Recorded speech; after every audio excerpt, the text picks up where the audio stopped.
গুপি গাইন বাঘা বাইন দেখতে বেশ লেগেছিল ফাইন, তখন বড় জোর হবে আমার মনে হয় ক্লাস 9। স্কুল থেকে সেইবার কথা হলো বই দেখাবার, সব স্কুল থেকেই নিয়ে যাবে, ব্যাপারটা বেশ চমৎকার। সেকেন্ড পিরিয়ড হলে সবাইকে দিল বলে, গেটের কাছে আগে আগে সবাই এসো চলে। সে লাইন ধরে ধরে হাঁটছিলাম খুব জোরে, সিনেমা হল স্কুলের পাশেই পৌঁছে গেলাম চট করে। এই কি বড় টিভি, বলে উঠলো অভি। দেখি পুরো হল জুড়ে শুরু হলো ছবি।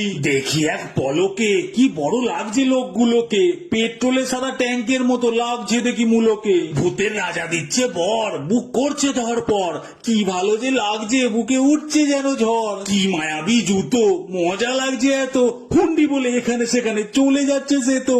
যখন যা চাই তাই খাবার পাই, এমন একটা বর পেলে কত ভালো হতো না ভাই। যেই ধরছে গান সবার বন্ধ হচ্ছে কান, সে কি বলবো এই সিনেমার আলাদাই একটা মান। চুরি করা খাজনা মোটে ভালো কাজ না, তার উপরে গুপি বাগার ঢোলের সে বাজনা।